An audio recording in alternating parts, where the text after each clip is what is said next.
네, 안녕하세요. 오늘 7번째 수업을 시작을 하도록 하겠습니다.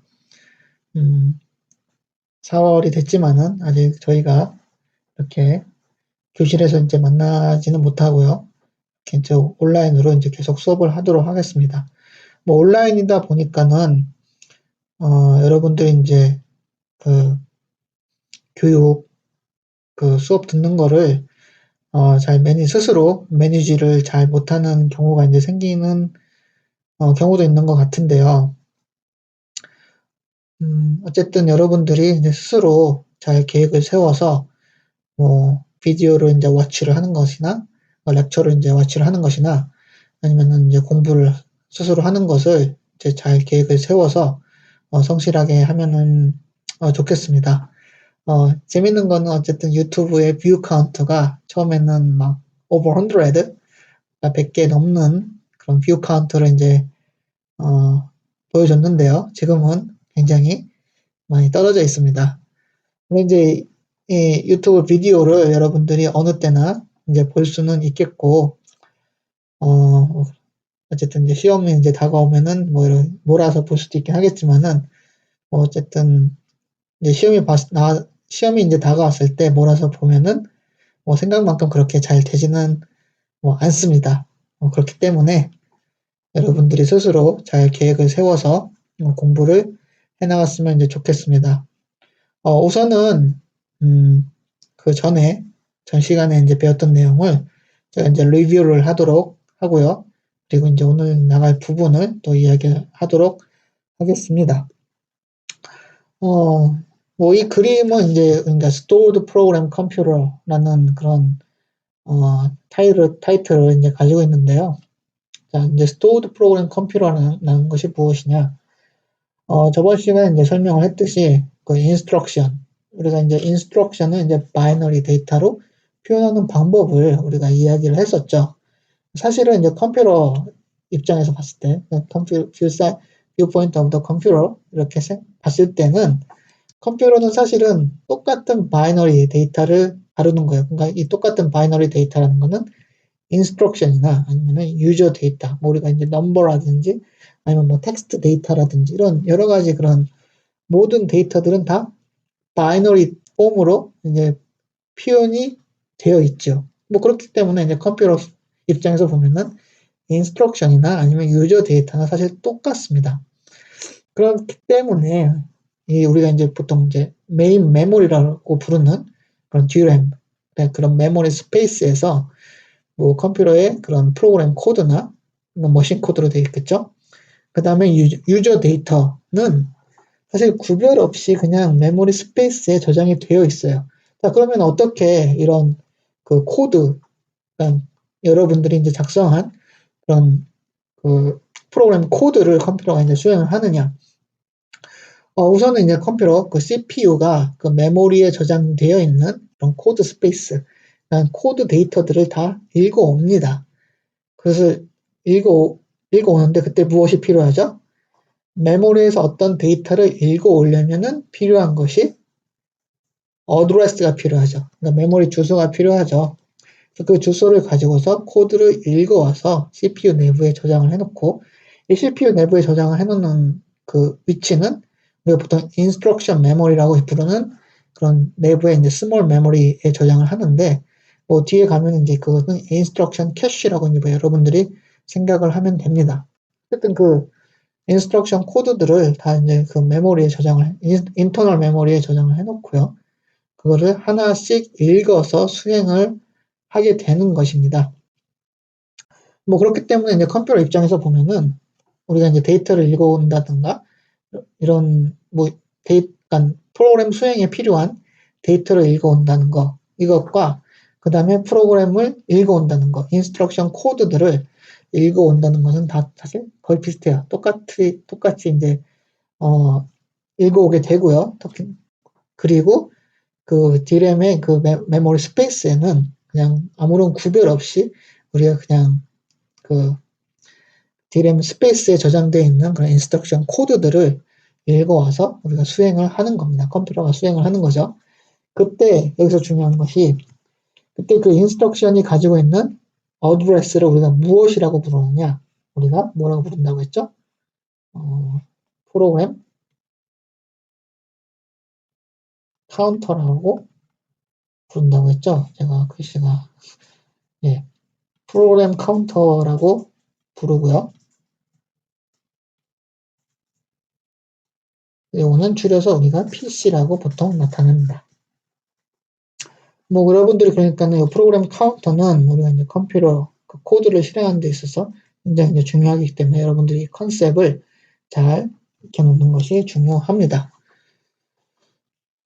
그래서 이제 각각의 인스트럭션마다 그런 프로그램 카운터 밸류가 지정이 되어 있고요. 컴퓨터는 이 프로그램 카운터로 인스트럭션을 읽어와서 우리가 수행을 하게 됩니다.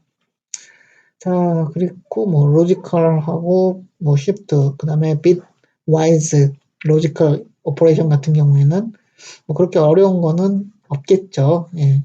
예, 그리고 그다음에 제가 이제 인스트럭션 서머리 부분들은 이제 이렇게 카피를 해서 책에서 카피를 해서 여러분들에게 이제 보여주고 있고요.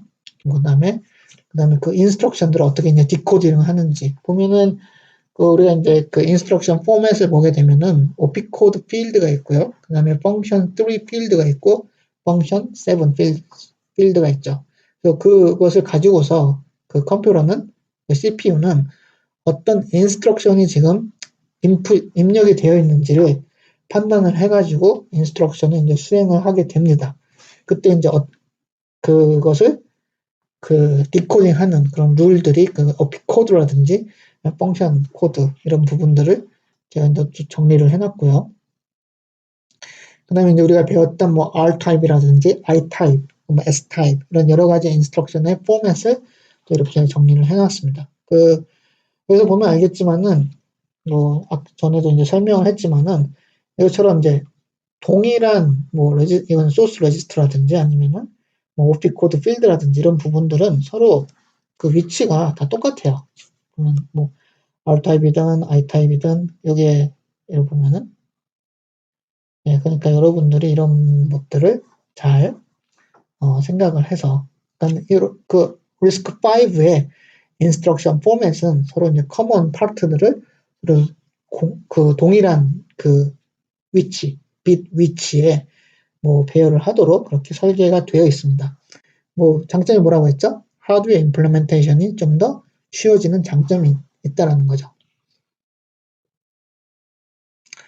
자, 그리고 이제 중요한 부분, 컴퓨터 이제 코드에서 가장 또 이제 중요한 부분은 컴퓨터 코드들이 이제 컨디셔널, 뭐 예를 들어서 if 어떤 컨디션이 만족하면은 if true, then 어떤 다른 인스트럭션을 수행을 하고 if false 그러면은 역시나 그것과 다른 인스트럭션 수행하는 이런 컨디셔널 스테이트먼트가 프로그램에는 굉장히 많이 존재합니다.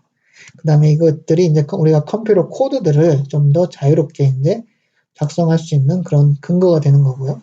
그래서 컨디셔널 스테이트먼트, 컨디셔널 오퍼레이션을 우리가 이제 역시나 그 컴퓨터 인스트럭션에서, CPU 인스트럭션에서 우리가 지원을 해줘야 되겠죠. 자, 그래서 그런 인스트럭션들을 어떻게 이제 리스크 5에서 어떻게 지원을 할 것이냐 이 부분을 이제 소개를 하는 것이었죠. 그래서 보통은 이제 우리가 이제 브랜치 인스트럭션이라고 이제 부르게 되는데 이 브랜치 인스트럭션을 부르는 이유는 설명을 했었죠. 컴퓨터 프로그램이 수행을 하다가 잠깐만요. 네. 컴퓨터 프로그램이 이렇게 수행이 되다가 어떻게 되나? 예, 컴퓨터 프로그램이 이렇게 수행이 되다가 브랜치를 만나면 그 if 어떤 컨디션 만나게 되면은 어떻게 돼요? true냐 false냐에 따라 가지고 서로 프로그램의 플로우가 이제 갈리게 되는 거죠. 예, 그렇기 때문에 이렇게 이런 인스트럭션들 우리가 이제 브랜치 인스트럭션이라고 이제 부르게 되고요. 그래서 이런 인스트럭션들은 항상 거의 B로 이제 시작을 하게 됩니다. 그래서 B, branch, 그 다음에 if, 그 다음에 뒤에가 이제 조건이 이제 나오게 되는 거죠. 그래서 BEQ 같은 경우에는 branch, if, equal의 이제 약자. 그래서 BEQ. instruction, 여기 그 instruction name이 이런 식으로 이제 결정이 되고요. B, any는 뭐였죠? branch, if not equal. 뭐 이런 경우에는, 그러니까는 서로 다르면은 branch를 해라라는 것이 B and E였죠. 여기 그 instruction이 가지고 있는 그 meaning이 여기 주어져 있죠. 네. 그다음 C 코드, 그러니까 우리가 이제 C 코드를 보고서 이게 branch가 어떻게 이제 구현되느냐, 그러니까 assembly 코드, 그 RISC-V assembly 코드를 어떻게 이제 구현되느냐, 이런 이그젬플을 이제 보여주었고요.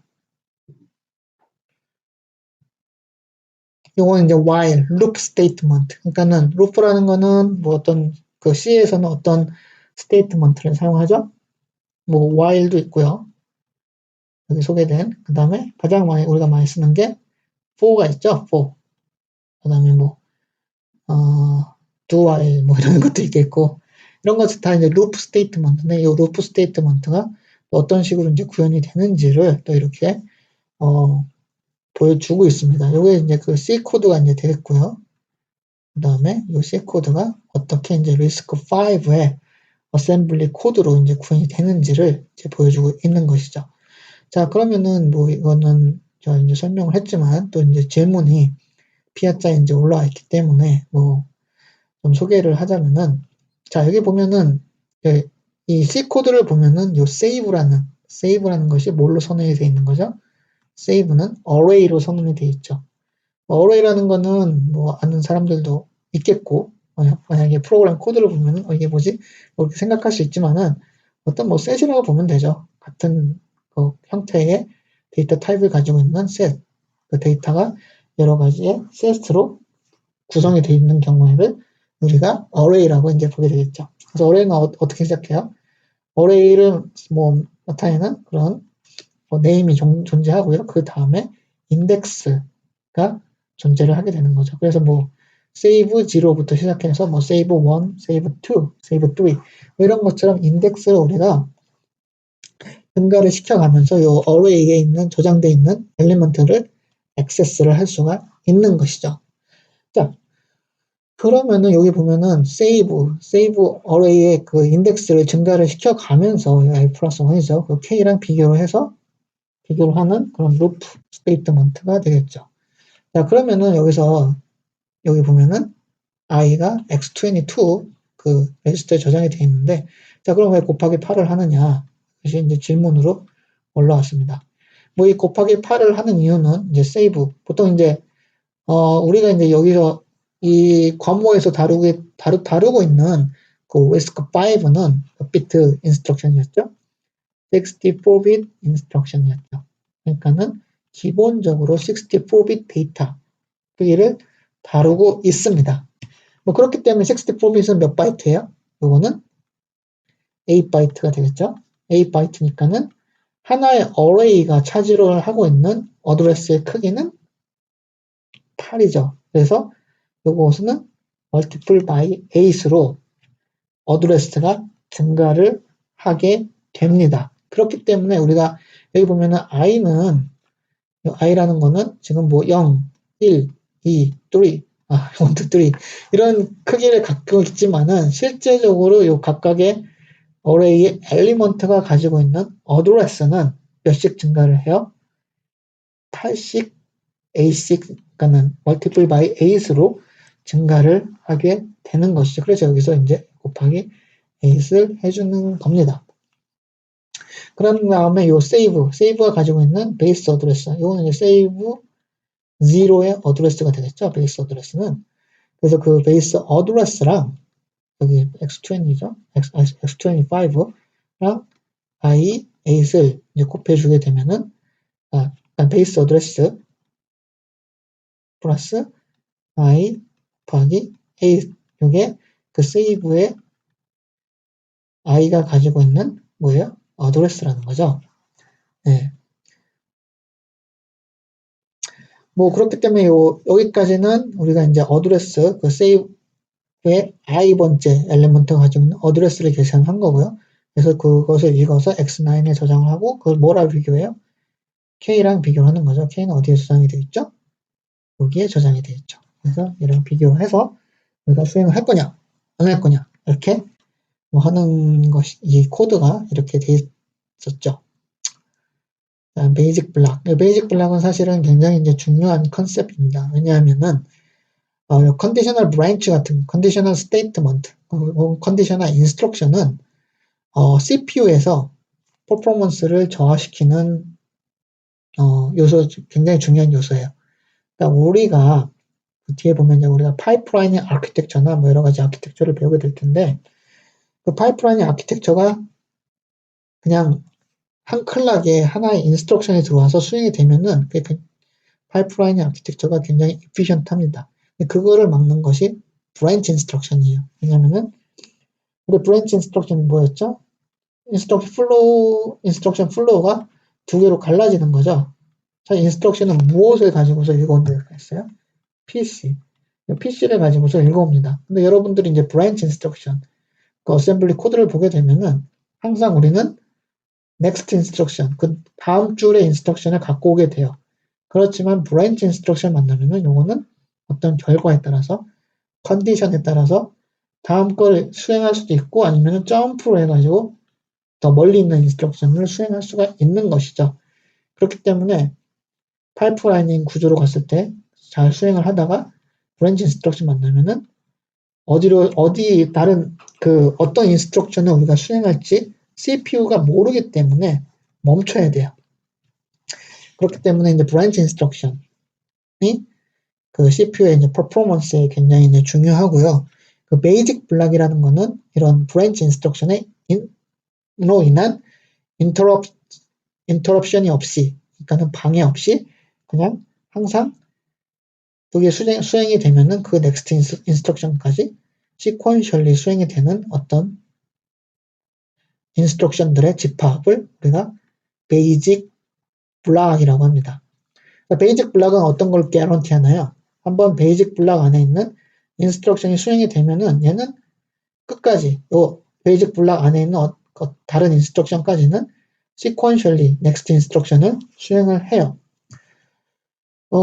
그게 이제 베이직 블락의 이제 definition입니다. 그냥 베이직 블락 그 컨디션은 이렇게 이제 제가 소개를 했었죠.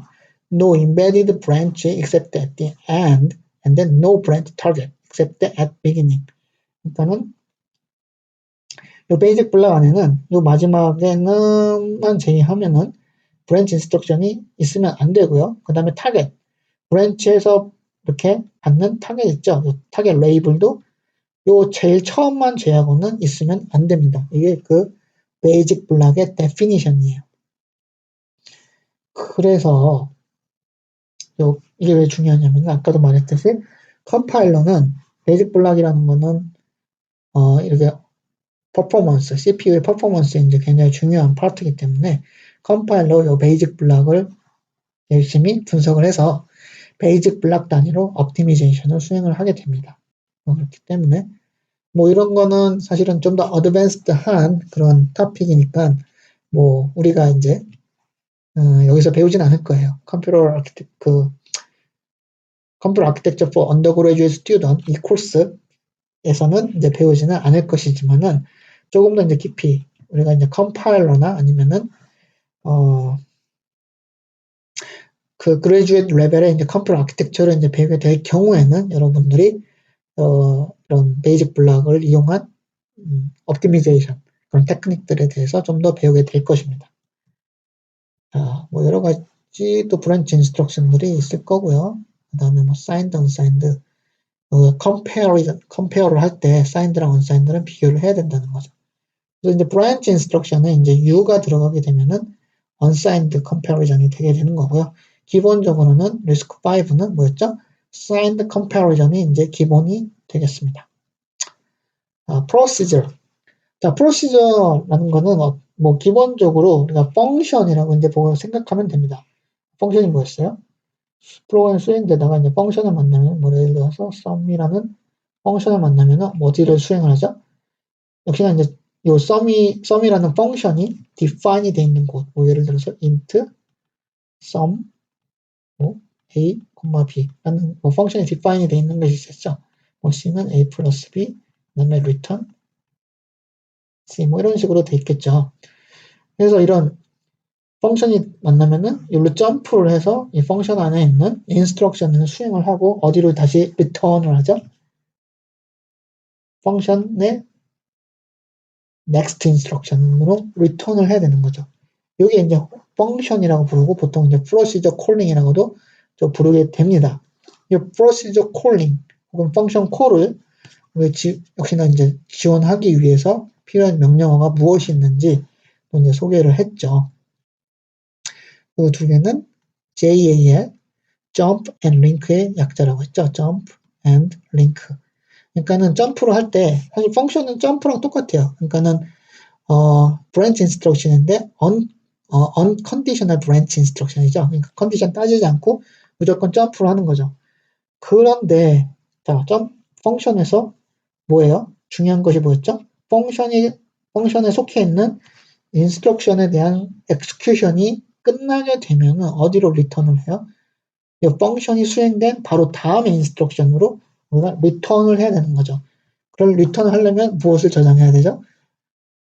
리턴할 수 있는 어드레스로 저장을 해야죠. 그것이 링크 어드레스라고 이제 부르게 됩니다.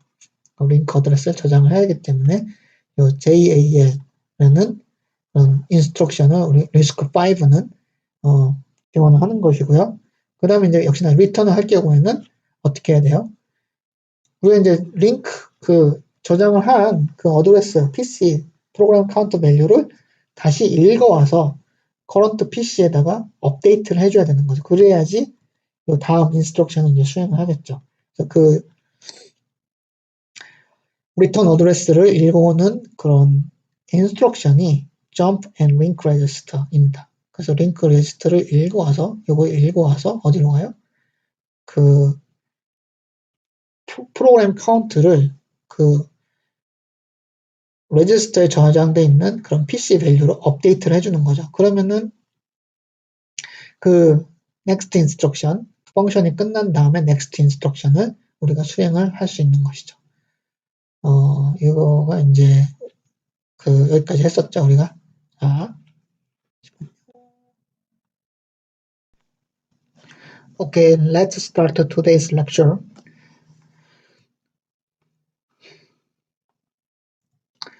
So this is some example of the function call. So this is the C code, and then I will show the compiled assembly code with for the RISC-V instructions. So let's see the C code.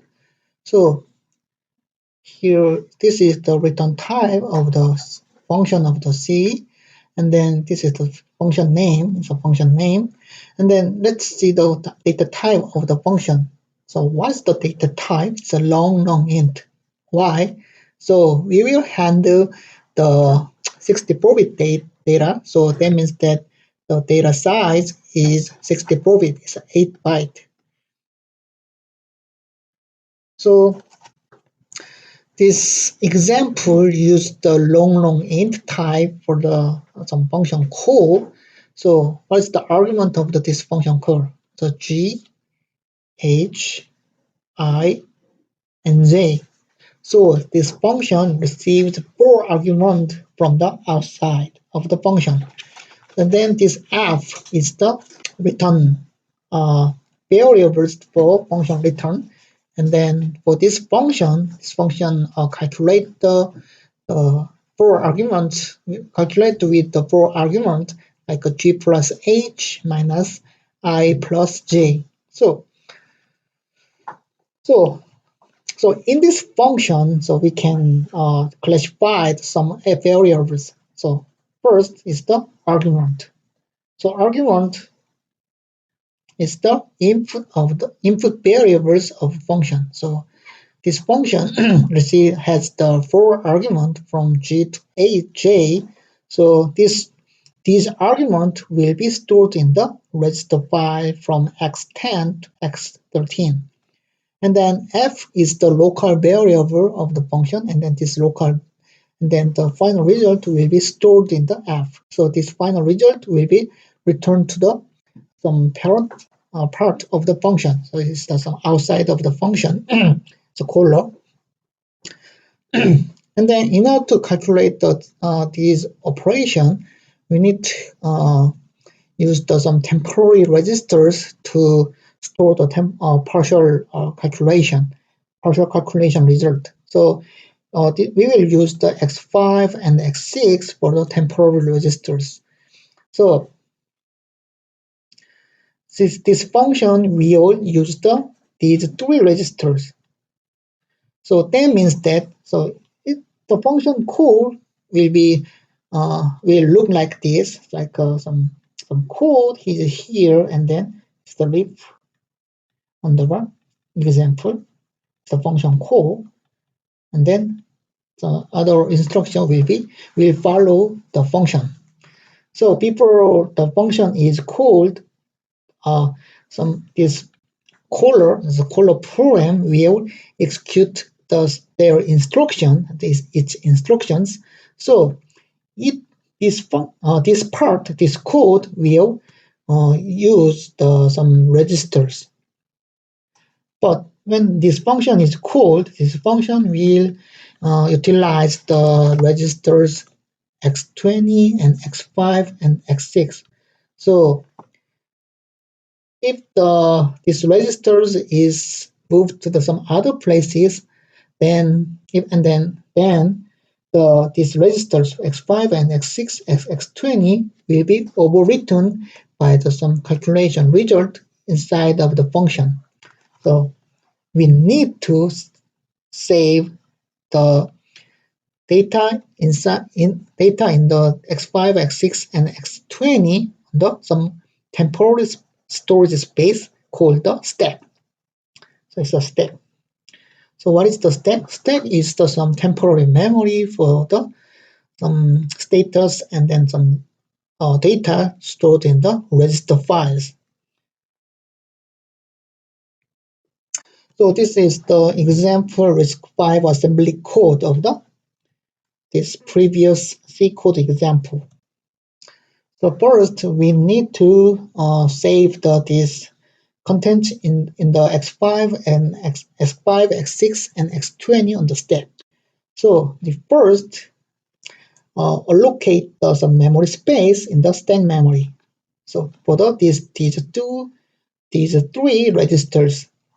So first we need to update the stack pointer. So and then stack is actually the stack starts from the last address of the memory, and then so we need to decrease the stack pointer for the three registers. So I said that the one register size is the 8 byte, so we need the 24 byte space for these three registers, x5, x6, and x20. And then based on this stack pointer, this stack pointer is some stack base address. It's very similar to the base address. So it's some address of the stack pointer. And then based on this stack pointer, we can calculate some address of these registers in the stack memory. So it's like so actually the stack starts from the last part of the memory, and then stack pointer is decreased by 24, and then based on the stack pointer, then we can calculate some memory space for these register files. So like x20, and then x6 and x5 here. And then we can the function is called here. For example, the first this function will store some register content of the register file in the stack memory, and then calculate some function partial result here. x5 is a g plus h, and then the function calculate I plus j, and then store this result in the x6.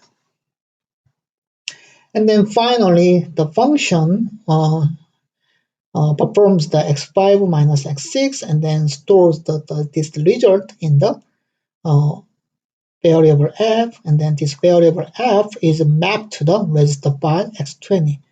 And then we know that this function will return the this value stored in the X20 register X20. So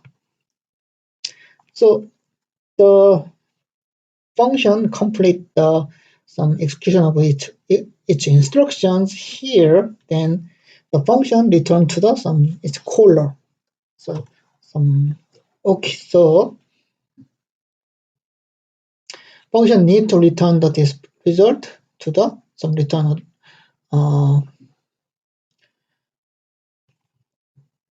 return this result. So first function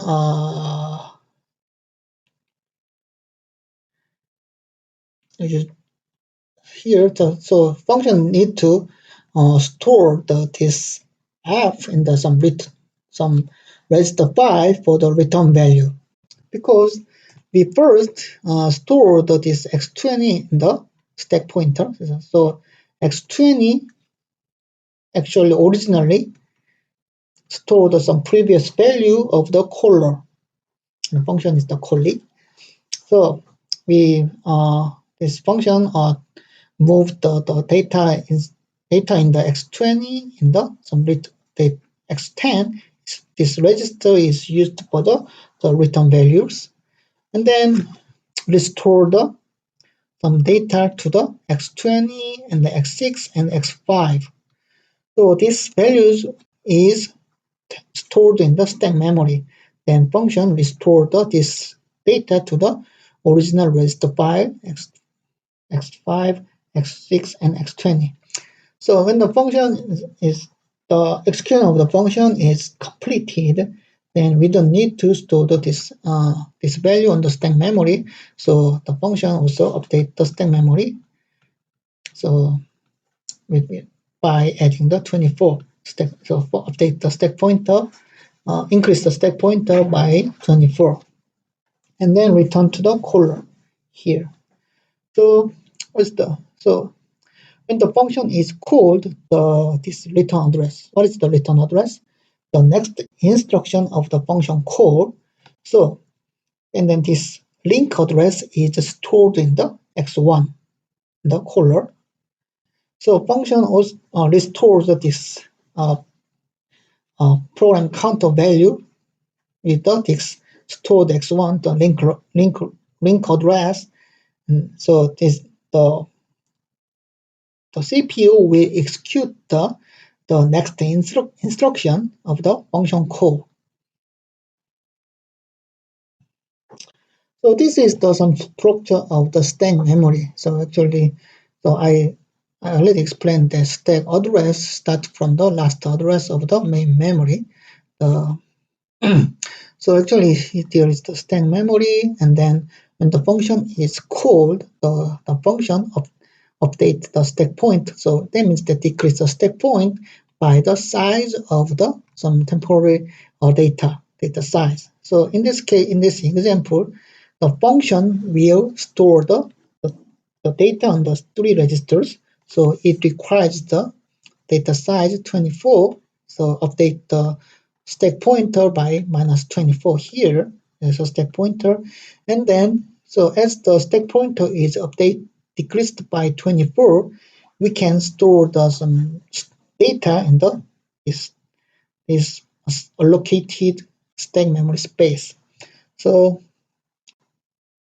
before the function execute its own instruction, function stores these registers previously assigned by the caller stored to the stack memory. And then after the function is completed its operation, and then function needs to be returned to the caller. So to update the stack point to the original location, original value, and then this data is stored to the restored to the x5 and x6 and x20. So this figure shows how the stack memory works when the function is called by caller. So this is some example of register usage in the RISC-V. So RISC-V used this X5 to X7 and X28 to X31 as the temporal register. So these temporal registers is not preserved by Corley. So that means that the function will use this register as the temporary values. And then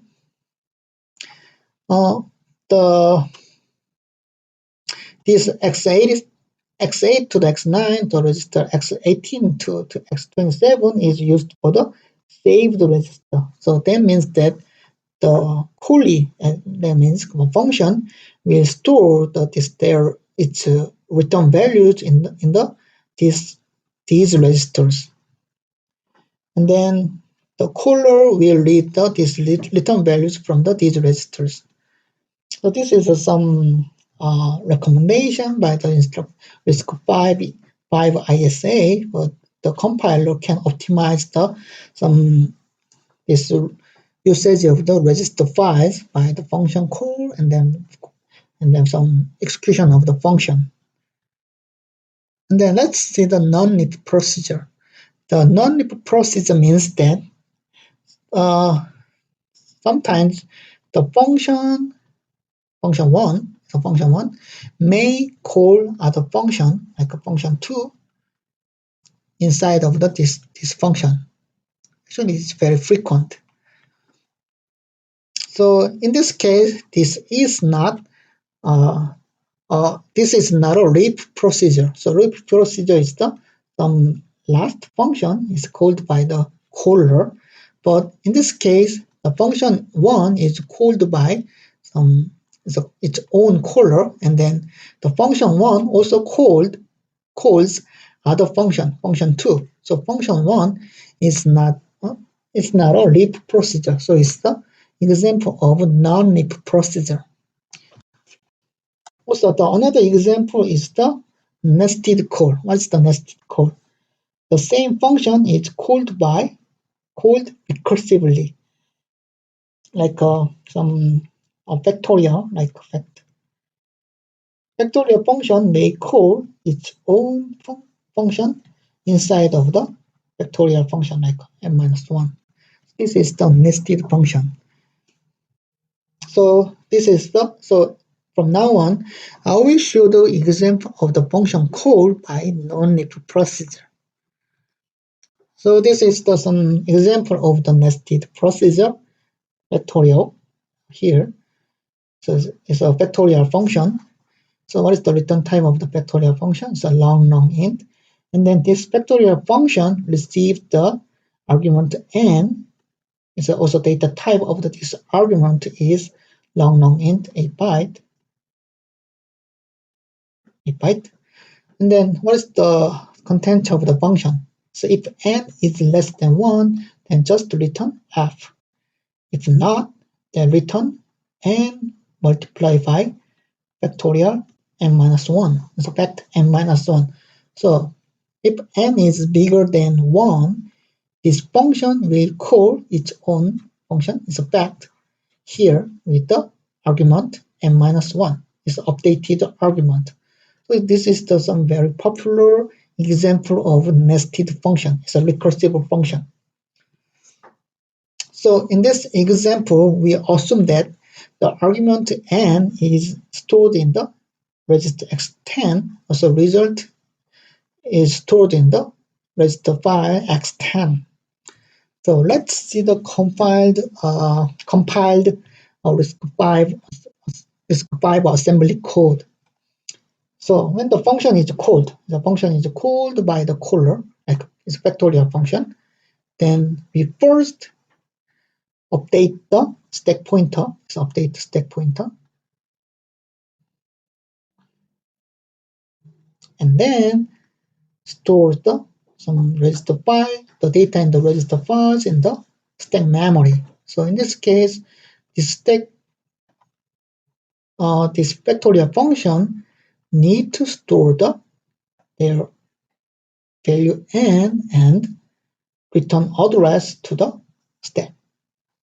So this function needs to store the two two register file, actually two data, two data element, So stack pointer is updated by minus 16. So decreased by 16. So the stack point is decreased by 16 here. Then this function stores their link address. The link address is stored in the x1, so it's a store data. So x1 is stored in the stack memory here, and then stores the value n on the stack memory. And then the function calculate the n-1. Why? We need to check the size of the n first, and then if the n is bigger than 1, then this function will call other function, but its own function, it's factorial. So we first decrease argument n by, so decrease the calculate the n-1 here, and then compare with the x0. So what happened? If the PG is a great or equal, if the x5 is compared with the x0, actually the x0 is the 0, is always a 0. If n-1 is bigger than 0 or equal to 0, then jump to the where? L1. Okay. So it's a jump to the L1. So jump to L1 here. What is executed? So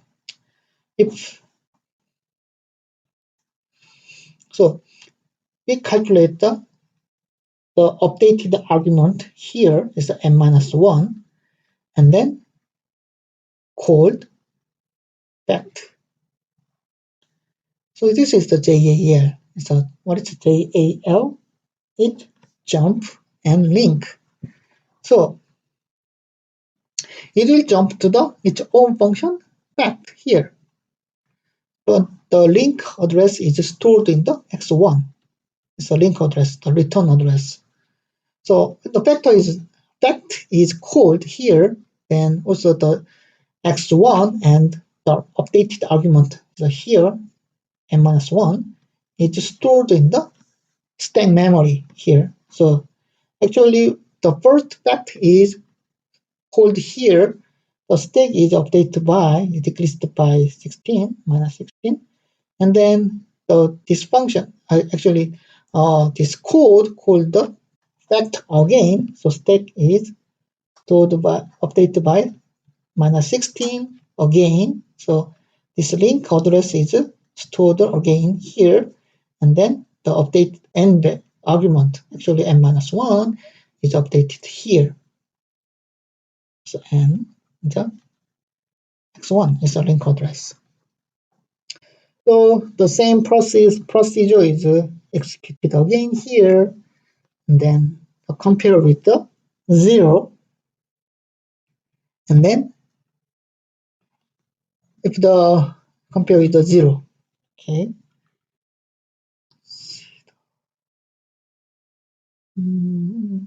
Erase here. Here.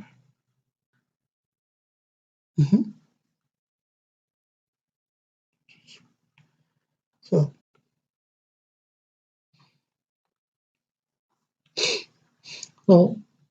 actually the same processor is executed here, and then but if the n is if the n- becomes it's the same is less than 0, right? So n-1 is less than 0, then what is performed? So we just return the 1, and then what happened? The stack is pop stack. This function pops stack.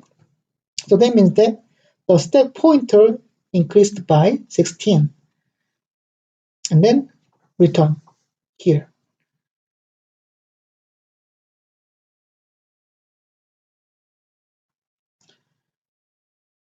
Then what is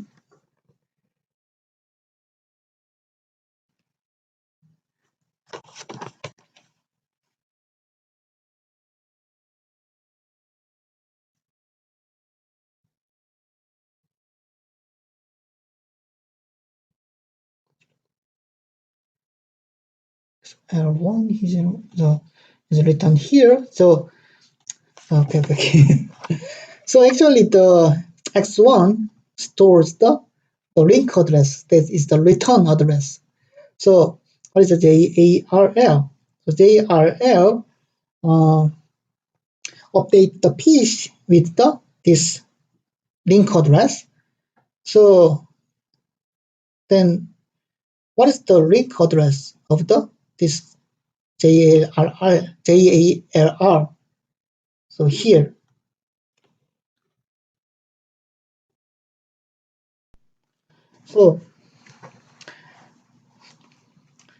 So here the link address is updated to the program counter. So the program counter will have this value, the address of this instruction.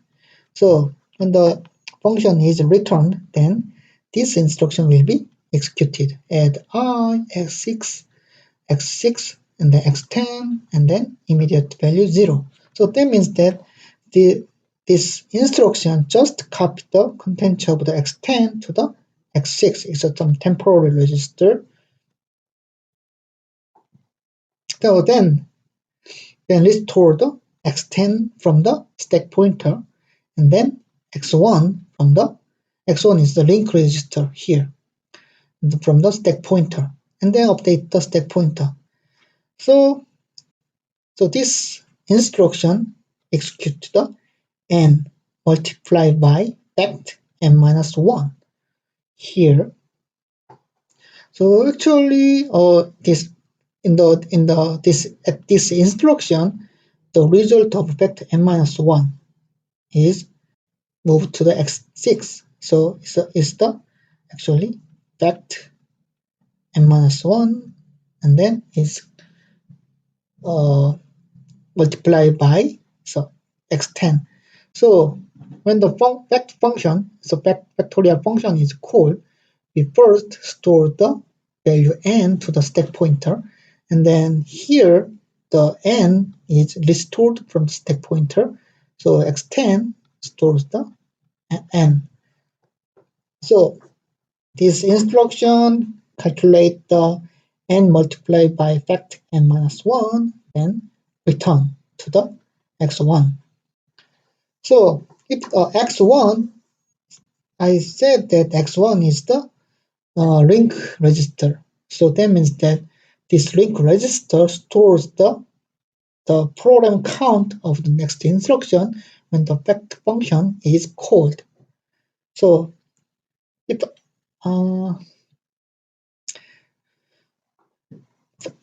n is less than the original argument n, when the factorial function is first called, then what is the return address of this x1?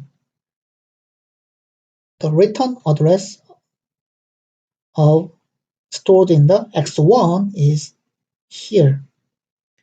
But if this factorial function performs some final step, so final step is as here, the factorial function is firstly called here, then this x1 has some program counter after this factorial function here. Then it returns some original caller of the factorial function.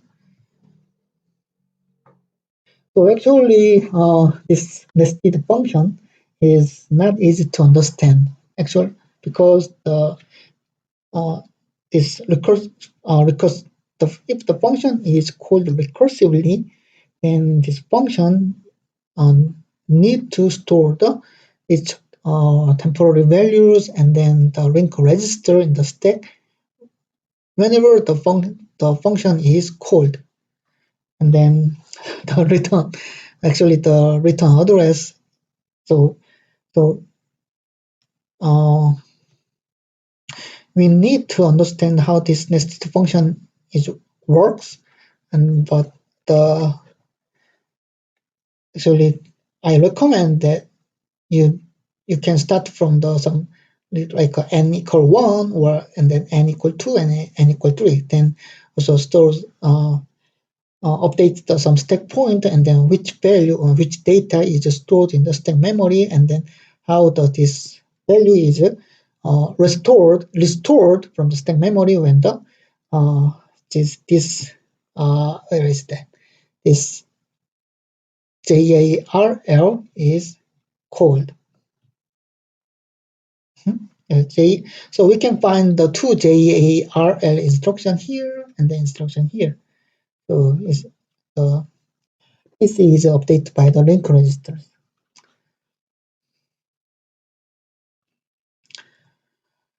Okay, so let's see some memory layout of some CPU processor. So the CPU processor, so this is some layout of some main memory, and then the CPU's processor's main memory starts from the address 0, and then the last address here, and then I said that the stack pointer starts from the last address of the main memory. So actually the main memory starts from the address 0, and then during some range is the reserved value. So this reserved value is reserved for some privileged operation or operating system and the system functions. And then after that, this main memory address is assigned for the text data. So text data includes some program code. So this program code is some set group of instructions. And I explained that the instruction is represented by the binary data. So this is some text data for the program code. And then after this text data, the static data is allocated. What is the static data? So static data is like int A or B and C. This is the kind of static data. So when the function is firstly called, and then this variable is declared by the programs, and then this data is maintained until the program is terminated. So these static variables of the C or some constant arrays or some constant static data type data is stored in the static data region.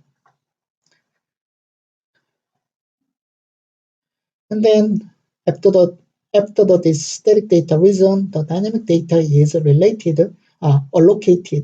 So what is the dynamic data? So sometimes we can declare some data type with the malloc.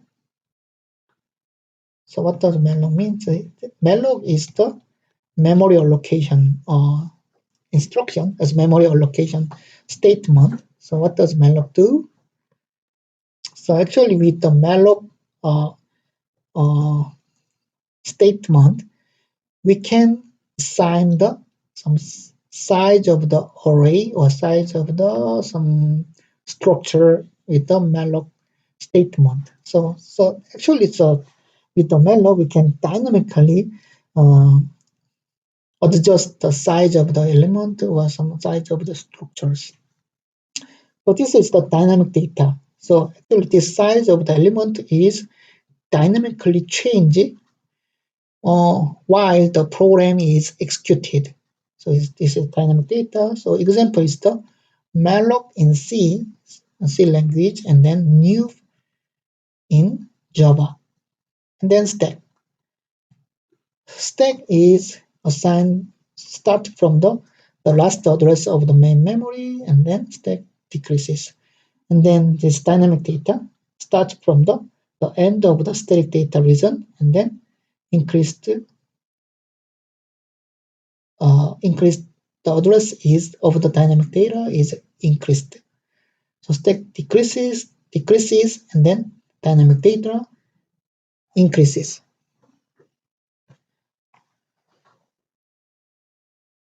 And then sometimes, the function may have the very large local data, may handle the very large size of local data. Also, the function may handles some dynamically allocated data type. So in this case, the function may have the very large size of memory space. But we already, in the previous example, the temporary data is only stored in the register files, but if this temporary data size is large, then the function or procedure need to store this temporary data in the memory, because we know that the size of the register file is limited, and then the register file size is very small compared to the main memory. So if this temporary data size is larger than the register file size, then we need the function, or we need to store this temporary data in the main memory. So in this case, the procedure, or callee is a function, stores this local variable data in the stack space. So actually there are two pointers here. Is some frame pointer and then stack pointer, and then actually this frame pointer and stack pointer is managed by some caller and then caller and callee, and then the callee is called by caller. So the function is called if the procedure is called by some program, and this procedure is called the callee here, and then some instructions which calls the function or procedure is called the caller. 이게 좀 그러니까는 약간 이제 confused 할 수 있는데요. You may be confused by the some naming of the caller and callee. The caller는 뭐 그냥 something that calls, 그러니까는 부르는 어떤 것이죠. And then callee is the something that is called, 불림을 받는 거죠. 여러분들이 이렇게 이제 구별을 하셔야 됩니다. We need to distinguish caller and callee. So actually these programs manage the two pointer, so like a frame pointer and the stack pointer. So when the procedure is called, then frame pointer is also updated to the stack pointer here, and then sometimes this callee may require the large size of temporary data. Then this callee need to store its own data to the stack memory, stack space. So in this case, the callee needs to update update the stack pointer, like from here. So stack pointer start from the FP, the frame pointer, and then and the procedure returns complete their own operation. That means that the procedure returns the value to the caller, and also stack pointer and frame pointer is updated. So sometimes the programs manage the frame pointer as well as stack pointer. And then let's see the RISC-V addressing for wide immediate. What is a wide immediate? So some large constant values. So in the RISC-V instruction type, this you mean the immediate instruction type, I type. So I type can store some constant value of the size of 12 bit. So actually, if the constant value size is less than the some size of the 12 bit binary number, the maximum number is the maybe minus 2 to 11 to 11 approximately. Then it's fine to store this constant value in the immediate field. But if the size of the constant value is larger than this size, like a 12 bit, so then how can we handle this large constant, like a 32-bit constant? So in order to support this case, RISC-V provides the load upper immediate instruction. So the format of this load upper immediate instruction is the LUI and the destination register and the constant value. So this is the LUI and then this is destination register and then immediate value. So this instruction copies the 20 bit of this immediate value to the upper side of the destination register, it's a 31 to 12, 31 down to 12 bit. So in this case, this is the destination register here, and then the immediate value is the 976. So in the LUI is executed by the processor, RISC-V processor, then this destination register X19 is of the bit field 31 down to 12 is updated by this value, like here. And then this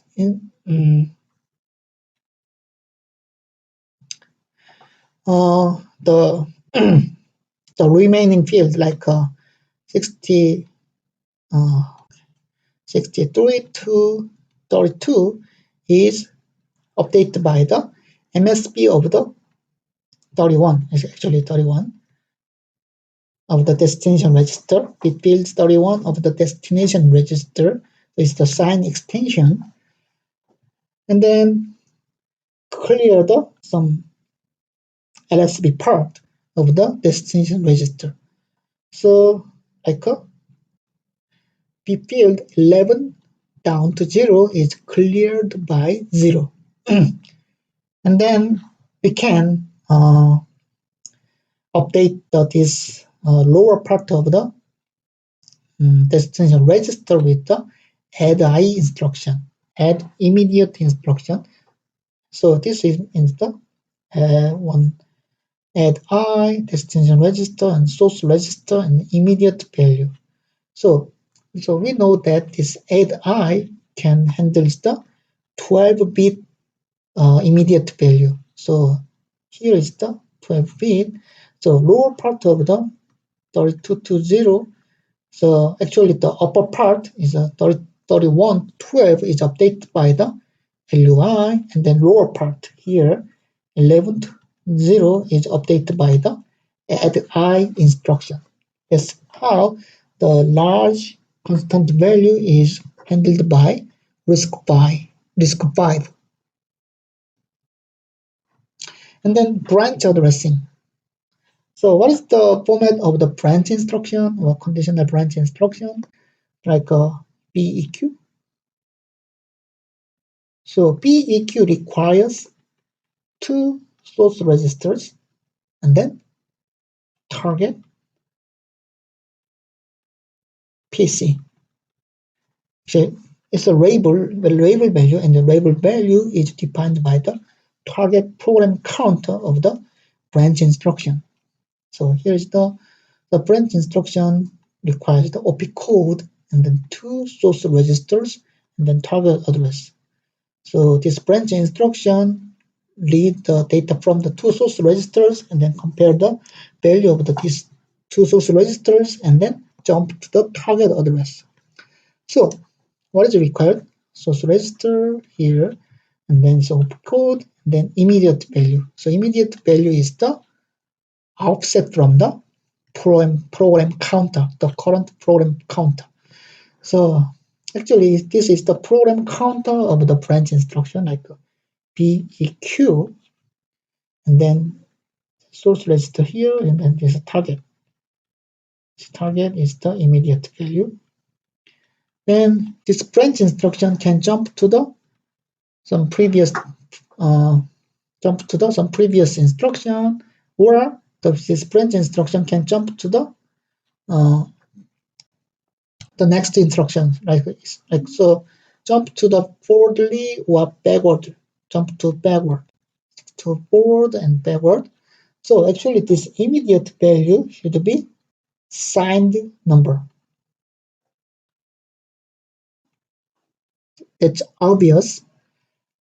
So how can we calculate the target address? Target address is the PC, so the PC of this branch instruction plus the immediate value multiplied by 2.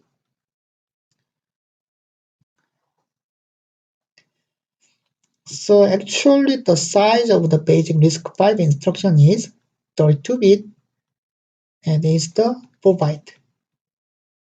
So actually every basic instruction has size of the 4-byte. So if the instruction starts from the address 0, then next instruction may be 4 and 8 and 12.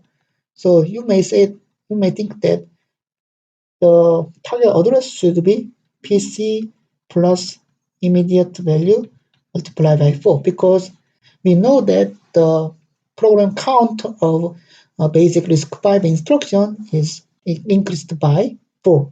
So this is the basic case. But RISC-V support some various type of instructions. So actually support the various options of instructions. So actually this is some optional part, but the RISC-V may support some shorter size of the instruction, like 16-bit instructions, like so. And then this format is very similar to the thumb instruction of the ARM ISA. So the size of the instruction is just smaller. So in order to support this some various size of the instruction, PC relative addressing is defined by the PC plus immediate value multiplied by 2. So you need to memorize. So remember this some feature of the RISC-V. And then jump address. So actually the jump and link address requires the destination register here and then target. So like a jump AL, X1, and then target here. So jump A and link JAL instruction requires this destination register, 5-bit destination register, and then this instruction can utilize the remaining bit field for the immediate value here. So actually this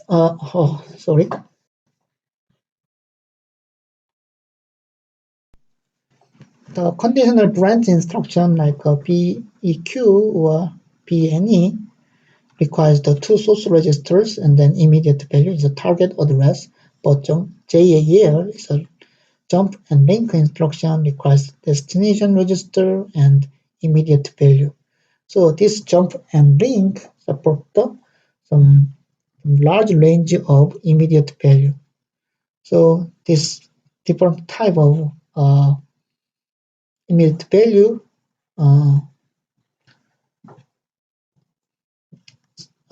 actually jump and link instruction has some different format of the immediate field, like as shown in this slide. And then in order to support sometimes it's a very rare case, but sometimes the program code may require the very large program count address.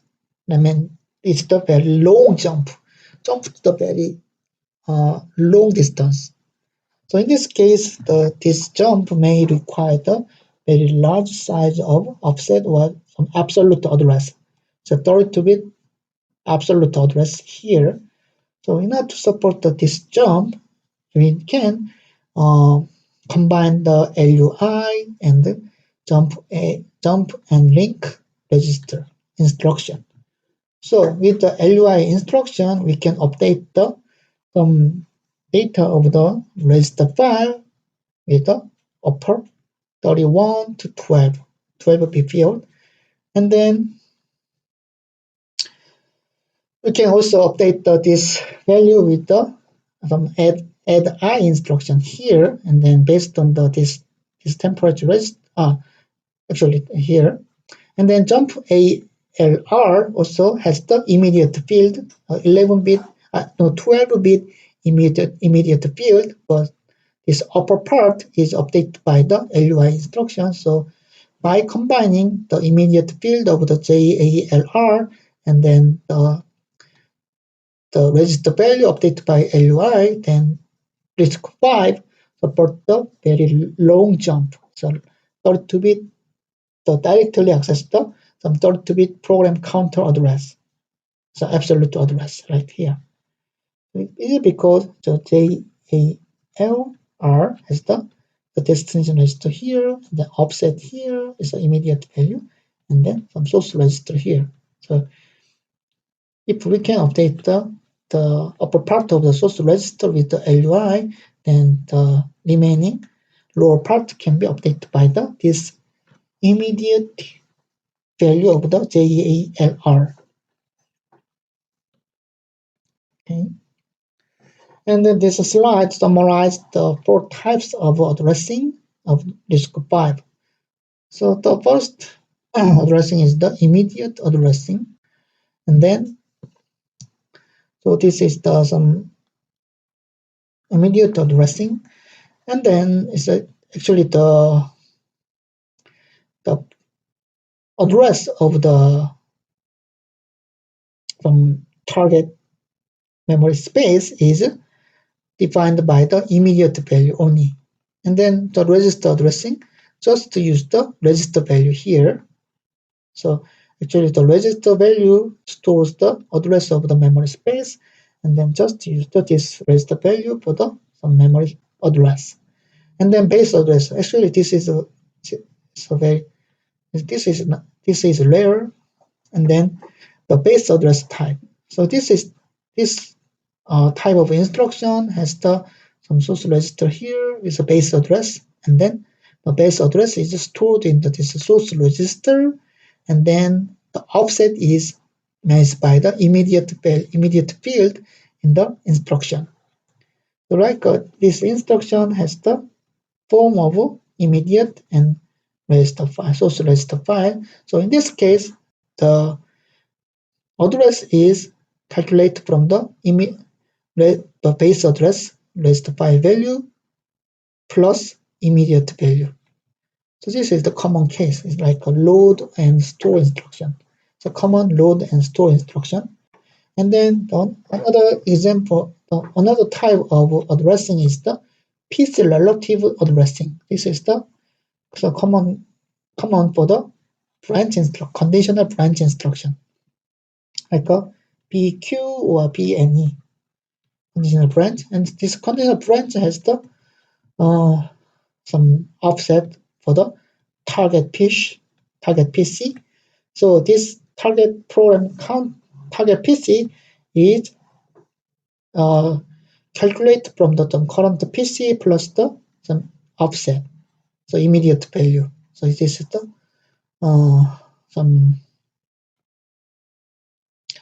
it's a PC relative addressing. So this is some 4 types of the addressing of RISC-V. So actually we already here covered this some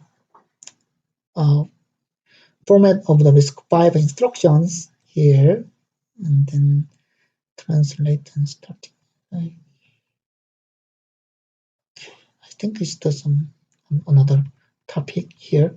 So I will stop here, and then I will cover the compiling process and then translation of some user program in the next class here. So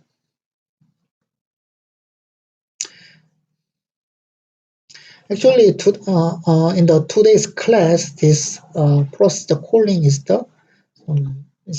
some important topic of this today's class. So you need to understand how the register file is temporarily stored in the stack memory space, and how the stack pointer is managed by these instructions. Then,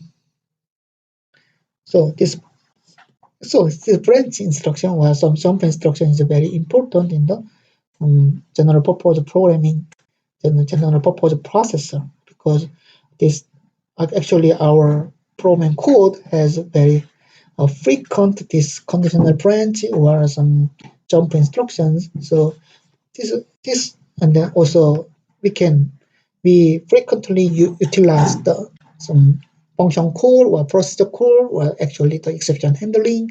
There's some very frequent procedure call. So you need to understand how this operation is supported by instruction set architecture, instructions of RISC-V. 수고 많으셨습니다. 예. 사실 오늘 수업이 그렇게 이제 쉽지만은 않을 것 같은데요. 여러분들이 어쨌든 프로그램 하나 인스트럭션을 스텝 바이 스텝으로 따라가 보면서 한번 어떻게 이제 이 프로시저 콜이 매니지가 되는지 한번 체크를 하시고 이제 이해를 하면 좋을 것 같습니다. 예, 수고 많으셨습니다.